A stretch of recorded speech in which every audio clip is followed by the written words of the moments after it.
was listening to the radio earlier. I think it was on BBC4.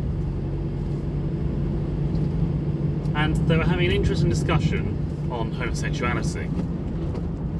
Or at least the concept of same-sex marriage in this current climate.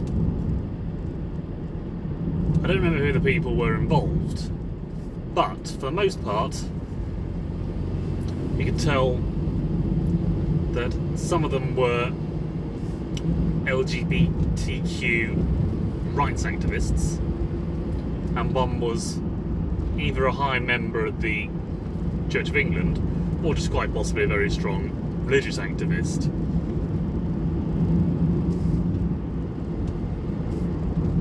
Either way, I want to talk on this because, well, it's sort of something in my area since, well, I've come across so many videos claiming that same-sex marriage has no place in the Bible and so shouldn't be practiced in the church today. However, there are a couple of things that people tend to forget. Firstly, the Bible doesn't really support that hypothesis in the first place. Firstly, they say the arguments of homosexuality is bad in the Bible and therefore shouldn't be practiced under any circumstances, let alone legalised.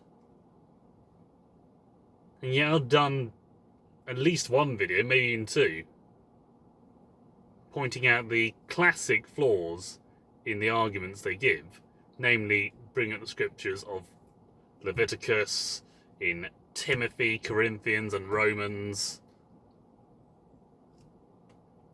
The thing is, they only support my idea that all sexual sins are linked with the transmission of STDs, sexually transmitted diseases.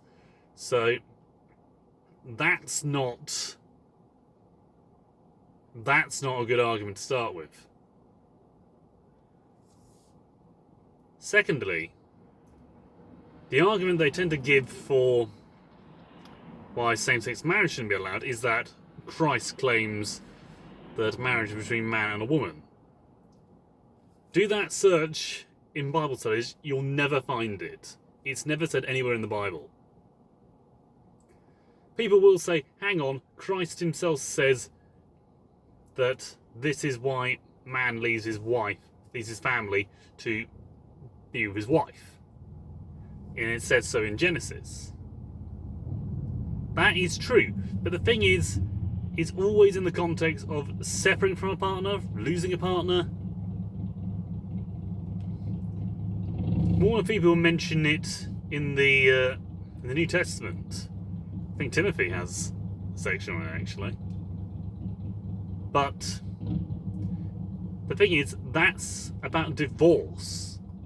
It's not about same-sex marriage. Therefore, the gender is sort of what people would expect at the time. And since heterosexual marriage was the norm back then, and technically still is now, that is what people would expect.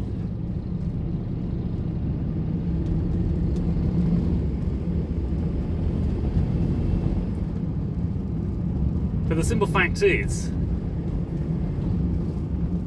it just mentions why people need companionship, why we should stick to our partners. Just because it's a classic link between man and woman doesn't mean it's the only form of marriage out there. And certainly not the only form of companionship. Another argument they tend to use, and what I heard on the radio today, was that it's a stable platform to raise a family from. However, that does not balance out in the Bible, because there are many references to people bidding women outside of marriage, women getting pregnant out of wedlock, and still families being grown from that. In fact, there are even families of incest. If you look at the story of Lot and his daughters, their children didn't just die off, they became two great tribes. I can't remember their names off the top of my head. I think it was the Moabites and the Ammonites. But that just shows that, apart from maybe a few negative aspects, like say going to darker cultures, it doesn't really make a difference whether you have different parents, whether you have different genders, different cultures, or even the same culture and gender. It doesn't really make any difference. I've heard someone say that they're always going to be lacking a particular figure in their lives, be it a father figure, a mother figure, whatever. And I can see that. However, I know a lot of women who got pregnant out of wedlock and have raised their children as single mothers, and yet they're doing okay. Their children are bright, airy, full of energy. In fact, the only person I know of that's actually, the only two people I know of that really have any natural trouble with their children are actually those that do have the fathers around. Just readjust the camera slightly.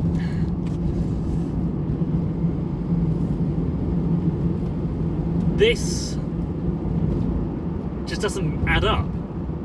I've also heard someone say that classic examples of people in care, people in foster care, but again, that does not balance out, because I know a couple of people who have been in foster care, and that doesn't make any difference to their personality. It doesn't make any difference to how they can advance. It doesn't make any difference to their behaviour even. And certainly not how they interact with church. I mean, both of my friends are Christian. But that doesn't guarantee anything. And you can have people of all kinds walk into a Christian church, claim to be Christian, and still be horrible people.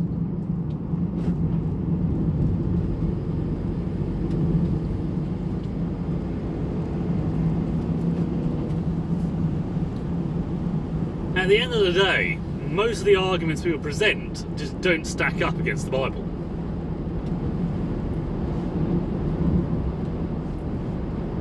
I could be wrong, I could be laying groundwork for stuff that just doesn't make sense when I do further studies. But that's why I do my studies. And that's why I'm doing a video about it now, because I've got other videos planned for the near future, and this is being, well, recent, it was on the radio this morning. So I wanted to do a quick video just to air my thoughts about it and explain it. So whilst the Church of England can in some ways get things wrong, that's true of any church. It does not mean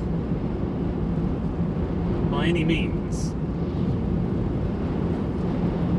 that the way of love, the way of keeping people close, is naturally sinful. And just because we are bringing people together in holy matrimony that traditionally don't tend to mesh, as it were, so not in common society, isn't a sexual revolution. I've heard people say that, and it's absolute rubbish, because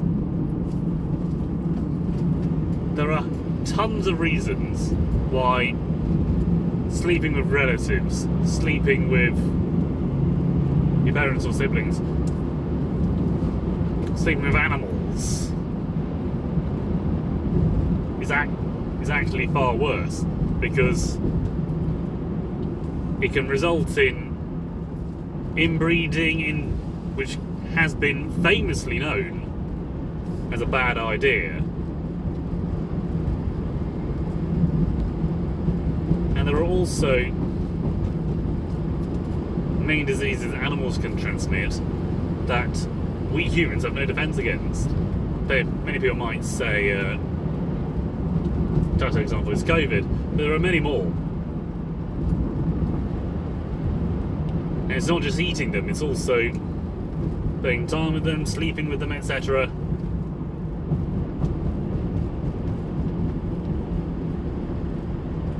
In short, bestiality, incest, paedophilia, no. They're not going to become mainstream. They're just not.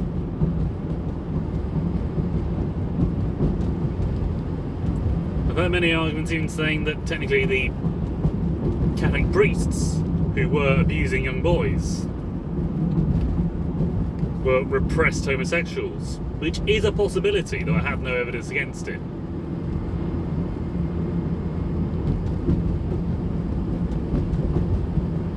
But ultimately, we need to get past this.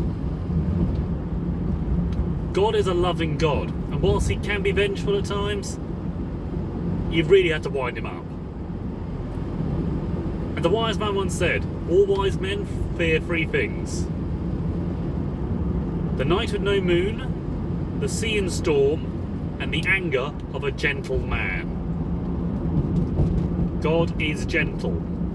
If we anger him, we are in big trouble.